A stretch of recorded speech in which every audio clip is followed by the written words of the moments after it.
विजया एकादशी नावातच विजय आहे. संकटावर मात करण्याची शक्ती आहे, श्रद्धेची परीक्षा आहे आणि देवावरच्या अढळ विश्वासाची दिव्य कथा आहे. माघ महिन्याच्या कृष्ण पक्षात येणारी ही एकादशी मानवाच्या जीवनातील पराभवाला विजयात बदलणारी मानली जाते.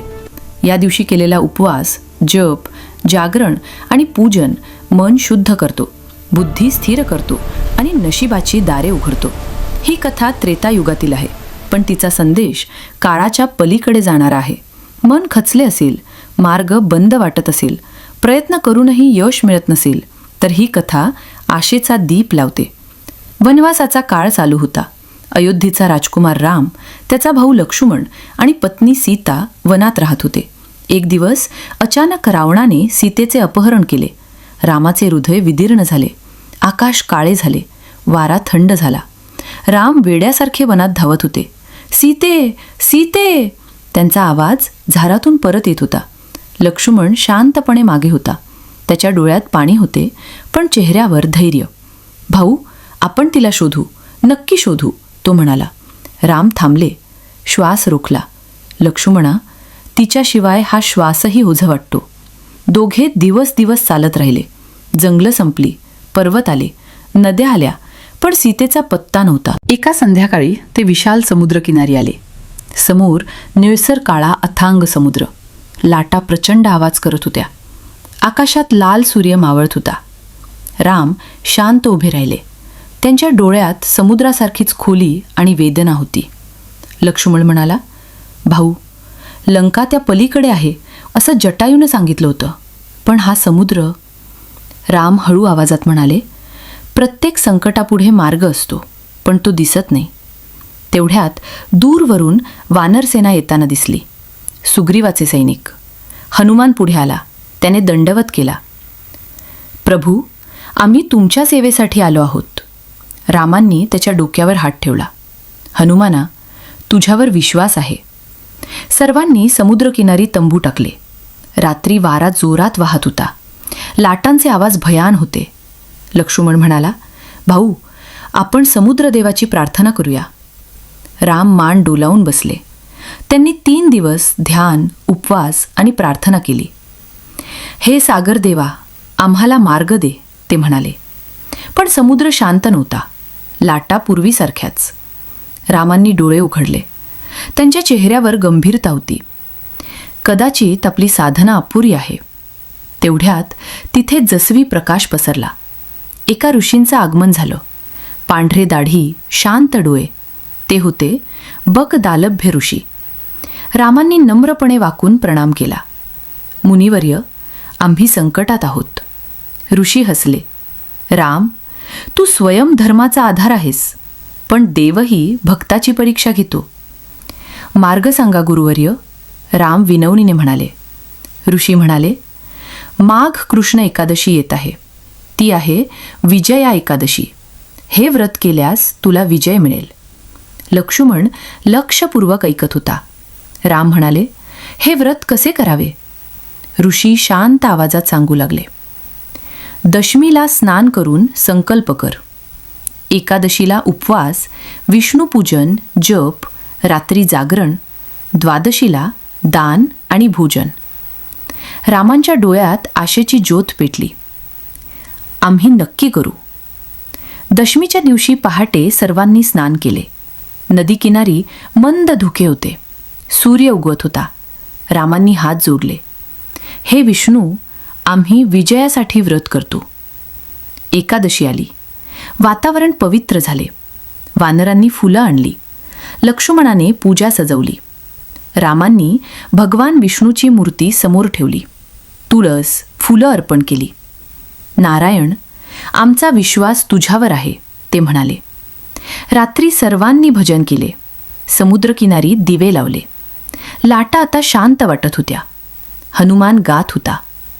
श्रीराम जय राम, जय जय राम. वानर ताल देत होते.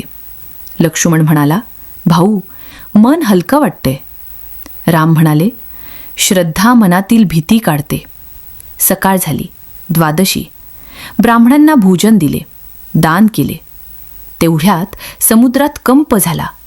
पाण्यातून तेजस्वी रूप वर आले. समुद्रदेव प्रकट झाला. राम, तुझ्या व्रताने मी प्रसन्न झालो आहे, तो म्हणाला. राम नम्रतेने म्हणाले, देवा, आम्हाला मार्ग दे. तेव्हा समुद्रदेवांनी नल नील यांचा वरदानाची कथा प्रभू रामांना सांगितली. रामांना त्रेतायुगात देवलोक आणि पृथ्वीलोक यांच्यात सतत देवकार्य सुरू असे. त्या काळात विश्वकर्मा, देवांचा शिल्पकार, यांचे नाव अत्यंत आदराने घेतले जाई. देवांचे राजप्रासाद, विमानं, अस्त्रशस्त्र, नगररचना हे सर्व विश्वकर्म्याच्या बुद्धीचे चमत्कार होते. पण विश्वकर्म्याच्या आयुष्यात एक गोष्ट कमी होती, संतान सुख. दीर्घ तपश्चर्येनंतर देवांच्या कृपेने त्यांना 2 पुत्र लाभले. पहिला नल, दुसरा नील. नल आणि नीलांचा स्वभाव, नल शांत, बुद्धिमान, विचारशील होता. तो लहानपणापासूनच दगड, लाकूड, रचना यांचा अभ्यास करायचा. नील मात्र याच्या अगदी उलट, चंचल, उत्साही, धाडसी आणि थोडासा खोडकर.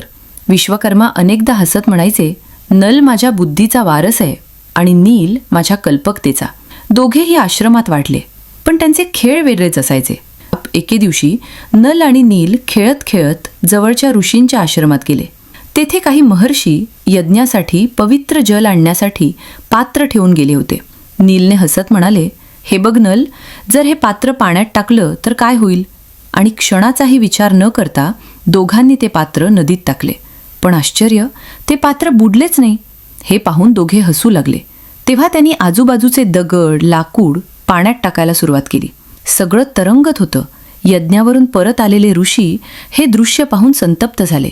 एक महर्षी क्रोधाने म्हणाले, अरे मूर्ख बालको, तप, यज्ञ, साधना यांची थट्टा करता? नल नील भयभीत झाले. दोघे हात जोडून उभे राहिले. शाप, जो वरदान ठरला. ऋषींनी शाप दिला, आजपासून तुमच्या हातून जे काही पाण्यात टाकले जाईल ते कधीच बुडणार नाही. शाप ऐकून नल नील रडू लागले. विश्वकर्मा धावून आले. ते म्हणाले, महर्षी, ही मुले अज्ञानी आहेत, क्षमा करा.